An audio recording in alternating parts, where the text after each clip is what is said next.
Well, good morning, everybody. This is Father Pierre Champoux, the Director of Vocations for the Archdiocese of Ottawa, Cornwall. We have a very special guest here today. So just to show we don't just interview, priests and seminarians and prospects, but people in the community that do great things and have their own story to tell. So Karine Langley, I met you, I think, at Resurrection Parish for the Couples for Christ meeting, maybe 5 years ago. I don't know. But anyway, I'll have you introduce yourself. And at first I was going to ask her, should I, use titles and stuff? She said, no, no, no, no, I don't want that. It tends to be off-putting. So I'll just say in your own words, just tell me a little bit about yourself and what your life was like before you got into counseling. All right, sure. My name is Karine Langley. I've been a psychotherapist now for well over 30 years. Enough said about my age. I started off my life living on the base. I went into science at first, really thought I wanted to rediscover relativity. Went to Newfoundland and decided to become a social worker. Was not accepted into the social work program. So I said, what the heck? I'll study philosophy and theology. So my first foray into religion, as it were, was I actually became a Presbyterian pastor, worked in the prison system, worked in the Navy. One day, I wasn't practicing as a pastor, but I was a chaplain. I left it all. And I thought, I don't know what it is. I thought it was empty. And I couldn't understand the reason why I thought it was empty. Didn't go to church, didn't do anything. My sister was living with me at the time. It was about a year after my husband died. And she heard church bells. She said, why don't we go to church? And I said, well, I don't know, maybe, but, and at that time I was very anti-Catholic. So we went to the Catholic Church and he gave out a book, Rediscovering Catholicism. I was born a Catholic. Yeah, Matthew Kelly. I was born a Catholic, left like all good 13-year-olds do and became an atheist. That really shocked me because I read the part about the actual real presence in the Eucharist.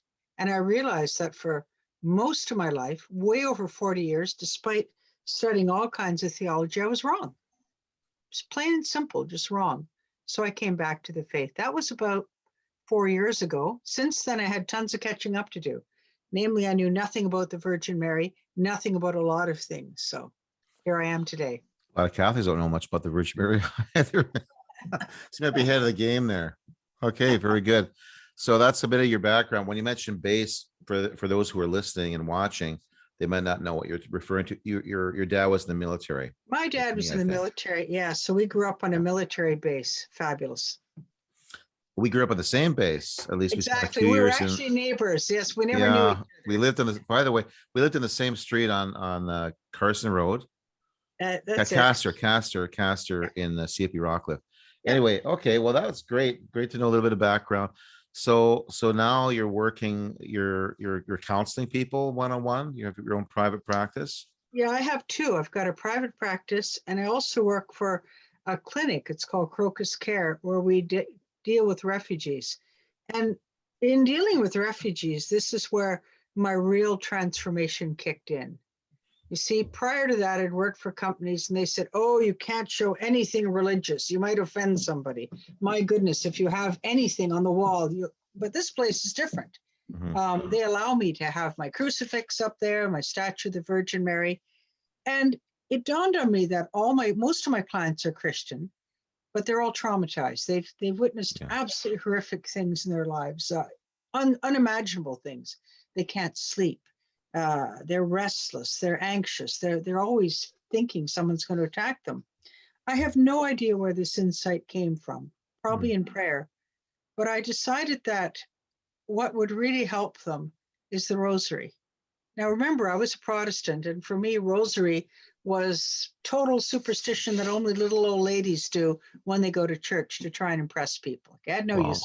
They still do that, but also it's for the young as well. We can't leave out the old people from praying the beads. So I bought rosaries and was given a lot of rosaries. Segue into that, I also am the therapist for the Queenship of Mary community. So they gave me, I don't know how many rosaries, at least 100. So I started giving them out.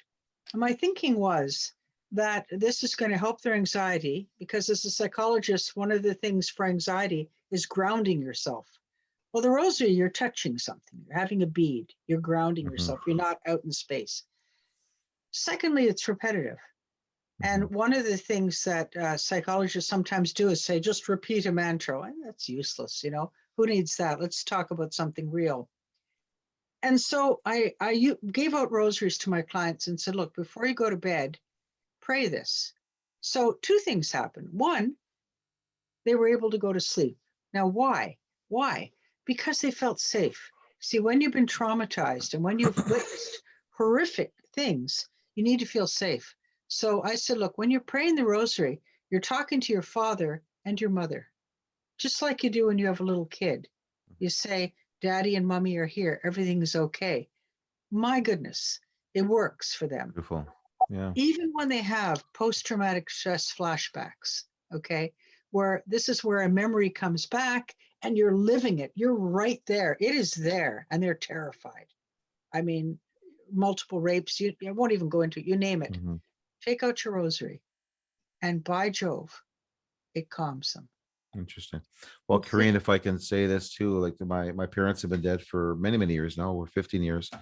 I had one brother that died last year, and I was having trouble sleeping with this whole COVID stuff, and then the people I've lost. And what's helped me is not melatonin. I was doing that at the beginning. I started taking the beads out, and I would pretend that I'm back in the family rosary like we used to when I was in my 20s, right? Yeah, And it's helped me sleep. I usually fall asleep, second decade in or whatever. me too. And then First where the decade, heck am I? Where's my rosary? Anyway, one last question, because I'm just cognizant of the time. right? Is now we've been living with COVID for the last year now, full calendar year. How has this affected your own counseling, the people that you're dealing with day in, day out? Um, has it It's changed anything? Yeah, it does. A lot of people feel really isolated. They feel really alone. And I've noticed a big difference between those who have an interior life and those who don't. Mhm. Those who don't, they're in a panic because all their social structures, they're going out, everything's been taken away. It's like they're on another planet. So I encourage people to use this time to rediscover who the Lord is in their lives, to go back to prayer, to go back to meditation. And when they do that, they find an incredible calm, even amidst all this. I also tell them another thing: use this opportunity as an occasion to reach out to other people. Who are your neighbors? Are they lonely? Would they like a home cooked meal? Use this as an opportunity to minister to others, because I really think that COVID is a tremendous opportunity for us as Christians to show how we're different.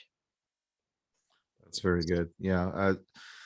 Well, and as just being a Christian, the way we grow in our faith is by throwing away our faith to others, by being Christ for others. And Yeah. maybe COVID-19 didn't cause the issues, but it certainly brought things to the surface where people have a need, a hunger, a thirst for the companionship of others who love them for who they are. We don't have all the technologies all the things we had before that we can rely on and perhaps hide behind. But now it's like there's that desire to be with other people. And despite the limitations, why can't we just go to the person next to us and do something charitable? And even if we leave it at the door because we don't want to pass on a disease that we might have, but anyway, I want to thank you so much, Karine. As I said, we're working on this time limit on the My Zoom, pleasure.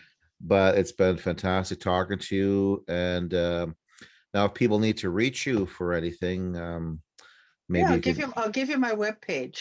Okay, It's www.smoothlives, SMOOTHLIVES.com.